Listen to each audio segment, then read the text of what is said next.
Welcome to mega 9 TV. అత్యాధునిక విమానం, అనుభవజ్ఞులైన పైలట్లు అయినా ముప్పు ముంచుకు వచ్చింది.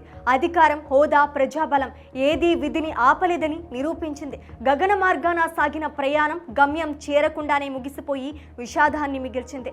బారామతిలో మహారాష్ట్ర డిప్యూటీ సీఎం అజిత్ పవార్ ప్రయాణిస్తున్న విమానం ప్రమాదానికి గురై కుప్పకూలిపోయింది.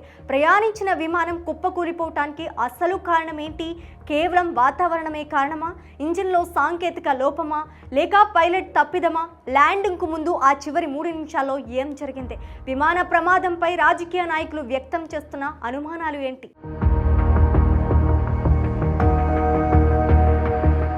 మహారాష్ట్ర ఉప ముఖ్యమంత్రి అజిత్ పవార్ మరణం ఒక తీరిని విషాదం మాత్రమే కాదు, విమానయాన భద్రతపై అనేక ప్రశ్నలను రేకెత్తిస్తున్న ఘటన.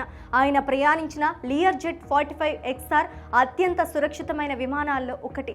అలాంటిది ల్యాండింగ్ సమయంలో అది కుప్పకూడడం వెనుక బలమైన కారణాలు ఉండి ఉంటాయని నిపుణులు అనుమానాలు వ్యక్తం చేస్తున్నారు. ఈ ప్రమాదానికి ప్రధానంగా 3 కారణాలు ఉండవచ్చని ఏవియేషన్ ఎక్స్పర్ట్స్ విశ్లేషిస్తున్నారు. 1 ప్రతికూల వాతావరణం, 2 సాంకేతిక లోపం, 3 పైలట్ జడ్జ్మెంట్ ఎర్రర్.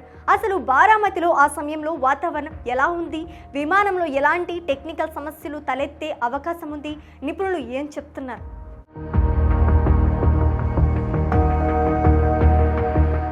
నిపుణుల విశ్లేషణలో మొదటి కారణం వాతావరణం. ప్రమాదం జరిగిన ఉదయం 8:45 సమయంలో బారామతి విమానాశ్రయం చుట్టూ దట్టమైన పొగమంచు కమ్ముకుని ఉంది.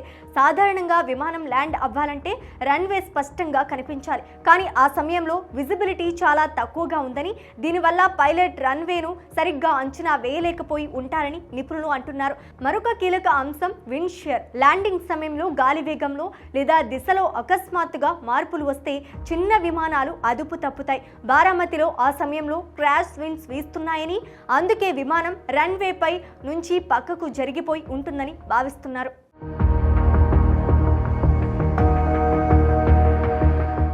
ఈ ప్రమాదంలో అత్యంత ఆందోళనకరమైన కారణం టెక్నికల్ గ్లిచ్. అజిత్ పవార్ ప్రయాణించిన విమానం పాతది కాకపోయినా యాంత్రిక వైఫల్యాలను కొట్టి పారేయలేం.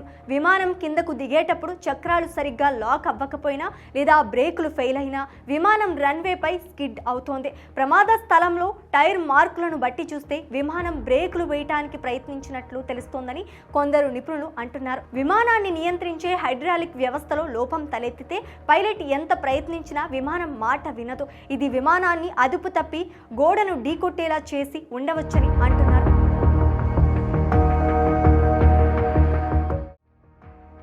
ఎంత అనుభవం ఉన్న పైలట్లైనా క్లిష్ట పరిస్థితుల్లో ఒత్తిడికి లోనయ్యే అవకాశం ఉంది.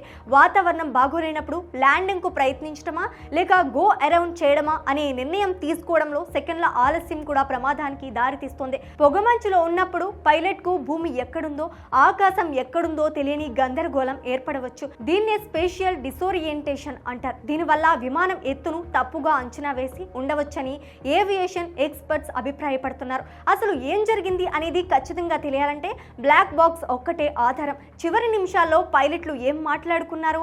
ఏదైనా టెక్నికల్ సమస్య గురించి చర్చించారా?